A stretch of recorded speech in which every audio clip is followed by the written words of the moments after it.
1923年嘅農曆9月初2，婆婆黎錦佑女士喺東莞出世。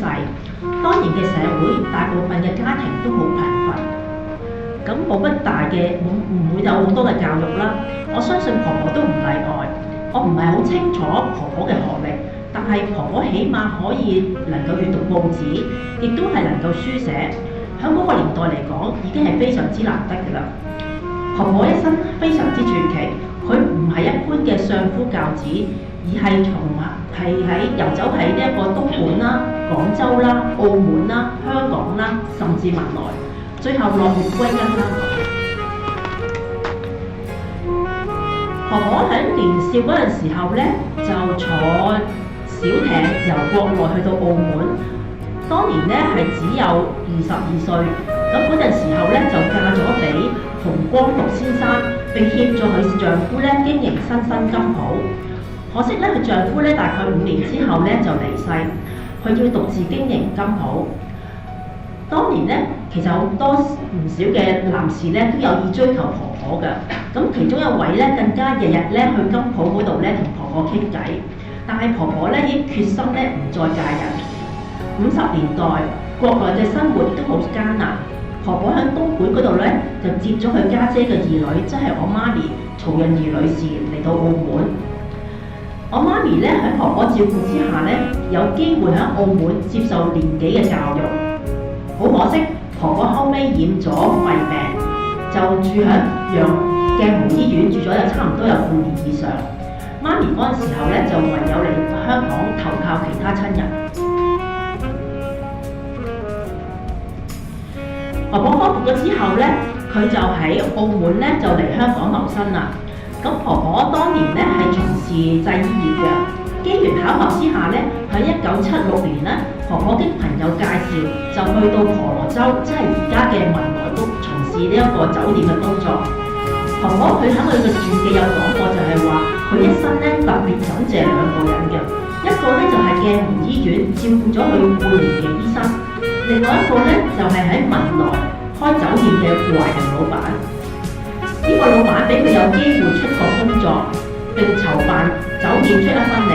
婆婆起初嗰陣時候咧，喺酒店咧係做清潔嘅工作嘅啫，但係後嚟咧，佢已經係可以擁有自己嘅辦公台，咁可以咧有個自己嘅電話咧去回答呢一個客人嘅問題。以當年嚟講咧，已經算係好優秀㗎啦。喺我印象中咧，婆婆咧每年咧都會翻嚟香港探我哋嘅，每次翻嚟香港咧都會帶啲玩具啊，同埋一啲小食嘅。喺我印象中，我比較有印象咧，就係婆婆咧會帶一啲好似霹靂大肉腸咁樣嘅榴蓮糕啊。咁對我嚟講咧，嗰隻榴蓮糕咧係好濃味嚟嘅，即係我哋小朋友就唔會食嘅。不過有啲大人咧就好中意食嗰隻榴蓮糕嘅。我亦都有印象咧，就係我同我哥咧，每次我婆婆話要走翻去文萊嗰陣時候咧，我哋咧都會爭住咁樣叫婆婆咧，將我哋咧塞落去個行李嗰度，希望咧可以同埋婆婆咧一齊咧係翻文萊嘅。我哋咁黐婆婆嘅話咧，婆婆當然好高興啦，見到就好開心啦。咁婆婆咧喺佢個札記咧亦都提到咧，當年咧去翻香港，每次去翻香港嗰陣時候咧，佢個老闆個仔咧都會買定個回程機票俾佢嘅，咁令到婆婆咧就肯定佢可以繼續翻去文萊工作嘅。呢個咧除咗反映咗老闆咧係好有人情味之外咧，亦都咧可以係肯定婆婆係一個出色嘅員工。喺70年代咧，婆婆因為要協助佢另外一個兒孫女啦，即係我阿姨阿歡姨咧嚟香港，咁咧就決定咗咧係翻嚟香港工作，以便咧係用母女團聚嘅名義咧係申請阿歡姨嚟香港。婆婆翻到嚟香港之後咧，咁咧就係老闆嘅仔咧都耐唔耐咧都會翻嚟香港咧係探婆婆嘅。喺嗰個時候咧，婆婆咧一邊就申請阿歡姨嚟香港啦，一邊咧就係去打住家工。咁咧喺60至到80年代咧，國內生活咧就比較艱難啲，相對香港係穩定嘅。婆婆喺呢段時間咧，喺香港同埋文萊賺嗰啲錢咧，都會定期咧寄翻去東莞咧，係幫助東莞嘅親戚嘅。隨住時間嘅轉移啦，阿歡姨咧亦都嚟到香港啦，並且咧係結婚生仔。1986年嗰陣時候咧，歡姨同一家啦同埋婆婆咧就搬入咗去大圍嘅顯徑村。自此咧，婆婆同埋歡姨一家4口總共5個人咧就一齊住啦。因為嗰陣時候咧，阿姨丈同埋阿姨咧都要返工啦，帶2個表弟嘅工作咧就係由阿婆婆負責嘅。可以講婆婆係一手咧湊大2個表弟阿仲賢同埋仲平嘅。喺2011年嗰陣時候咧，婆婆咧終於可以放低佢照顧者嘅角色啦。佢以88歲嘅高齡咧搬咗入去馬鞍山眾安村嘅獨居單位嗰度，展開佢嘅精彩人生下半場。對婆婆而言咧，88歲只不過係一個數字，並唔係代表啲乜嘢。佢非常之活躍，穿梭於社區中心啦、做義工啦、參加活動啦、識街坊啦、同區議員咧打關係啦。每日嘅晏晝咧，必定咧係招呼嗰啲左鄰右里咧去屋企咧係玩桌上智能遊戲，即係麻將或者係15糊。其實我唔知係咩15糊，我諗係東莞牌嘅一種啦。OK。咁我仍然咧都記得咧，當其時咧婆婆咧有一本簿仔嘅喎，嗰本簿仔咧係會摘低咧佢每日咧個戰績嘅。咁然之後去到年尾嗰陣時候咧，就會攞出嚟咧同我哋分享咧，佢今年咧係個戰績有幾勇猛啦、幾叻啦咁樣嘅。我覺得咧婆婆咧喺2011年至到2019年咧，可以講話係佢嘅黃金年代。佢嗰陣時候咧生活無憂啦。可以按自己嘅喜好啦，同埋去過生活嘅。咁我同我先生咧，久唔久咧都會帶婆婆咧出去出邊咧食嘢嘅。咁咧我哋都會試一啲唔同嘅菜式嘅。咁記得有一次咧，我哋咧係帶佢去咧有一間意大利餐廳食啦。咁我都未開始講話，我帶你去出去食咁樣。咁婆婆咧已經第一時間就好啊，你帶我去食乜都冇問題㗎，我都中意㗎咁樣。呢個咧就係婆婆咧成日掛喺口邊嘅説話嚟嘅。婆婆咧係一個非常之外向又願意接受新事物、萬事感恩嘅人。喺2013年咧，婆婆喺媽咪嘅帶領之下咧，返咗去安富美林堂。同年嘅12月咧，婆婆咧就係接受咗安富美林堂嘅灑水禮。隨後婆婆咧都每星期咧會返去教會嘅。咁直至到咧幾年之後咧，佢雙腳咧唔係咁有力啦，咁於是咧就淨係喺馬鞍山嘅附近嘅活動嘅啫。喺2015年嘅夏天，婆婆參加咗信義會馬鞍山長者地區中心舉辦嘅生死之交計劃。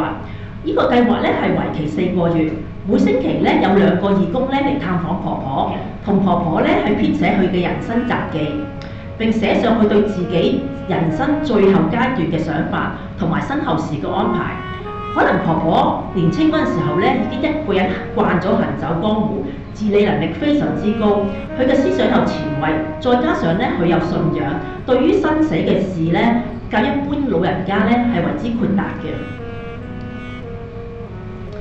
去到2019年嘅年尾，婆婆咧個腦退化咧日益嚴重啦。加上行動不便，終於咧就喺2020年嘅年初咧就入住咗呢個長石村個老人院。大約1年之後咧就搬咗去長沙灣松月園嘅老人院。當時咧新冠肺炎嘅情況咧非常之嚴重啊，能夠同老人能夠喺老人院嗰度咧面對面探訪咧係一件唔容易嘅事。我哋都趁呢個機會咧可以親近婆婆，係非常之難得嘅。當日啦，我媽咪一家啦，同埋我阿姨嘅一家啦，差唔多成10個人咧，你都可以見到呢啲相啦，就係我哋一齊咧係接婆婆咧係由舊個老人院搬去新嗰邊老人院嘅。嗰陣時候咧，一家差唔多成10個人啦，再加上咧2架私家車同埋1個的士喎，一齊搬婆婆走。我仲好記得咧，當時咧個的士司機阿輝哥咧仲同我講就係話，哇，好少可咧老人家咧有咁好嘅福氣咧，可以咁多子啊、孫啊、侄啊咁樣一齊同婆婆入去老人院嘅。無論新舊老人院啦，婆婆必定咧係一個最合作又乖巧嘅院友。加上咧婆婆咧只有1隻門牙喎，笑起上嚟嗰陣時候咧特別甜嘅，你可以睇下咧嗰張相，得一隻門牙嘅啫，笑起嚟嗰陣時候咧特別甜嘅。婆婆咧係從月園老人院咧，原來唔係其中一位啊，原來我今朝早咧係核實咗係最老嘅一位老人家喺老人院裏邊居住嘅。咁因此咧，老人院咧嘅職員咧都成日都講咧，婆婆咧係老人院裏邊嘅食月長，即係佢哋係個代表人物嘅。今日咧都好多謝咧老人院咧有2位嘅同事咧嚟同阿婆婆咧係做過嚟去同佢 say goodbye 嘅。喺2024年嘅年中，即係上年嗰陣時候咧，婆婆嘅身體咧就開始轉差啦，記憶力同埋語言嘅能力咧都會係越況。同年嘅9月咧，我哋咧係幫婆婆咧搞咗個101歲嘅大壽宴。當其時咧，佢個孫啊、佢個女啊、孫啊、侄啊同埋東莞嘅親人咧都嚟咗香港嚟同佢慶祝。院舍嘅照顧員咧同我講啊，婆婆咧每次同佢餵婆婆食飯仔古仔嗰陣時候咧，婆婆咧就一定咧就會拿住張我哋嘅大合照啦。咁然之後咧，婆婆咧就會好高興咁樣張相咧就話啦，好高興好高興，我兒孫滿堂啊！婆婆咧係從月園護老院裏邊咧第一位使用安寧在院舍計劃嘅院友，佢能夠喺安寧房咧，佢喺安寧房嘅體驗咧，為院舍同埋協辦嘅單位老年學會咧提供咗豐富嘅資料，等下一位有用到安寧房嘅院友咧，可以有更好同埋更適切嘅安排。另一方面咧，安寧在院舍亦都體現咗婆婆喺2015年人生札記裏面寫住佢希望在家離世嘅意願。札記對我同埋婆婆嚟講咧都係好重要，因為自從咧上年11月底開始咧，婆婆嘅健康情況咧有起有跌，好多時次咧都幾乎咧要入醫院嘅。咁我好感恩地我可以信靠神，經過祈禱，再加埋咧佢有一本呢個札記啦，係寫明咗佢嘅意願。每次咧佢重新提醒我，婆婆咧係想點樣走完佢人生最後一段路嘅。我嘅責任只不過係執行同埋完成嘅啫。我深信院舍嘅職員完全明白婆婆嘅喜好同埋習慣。婆婆喺熟悉嘅環境、熟悉嘅聲音同埋氣味之下安躺住，一定咧比進出醫院咧更加好。婆婆今年咧2月8號開始咧就入住安寧房，每日咧24小時有2間護士1對1咁照顧佢。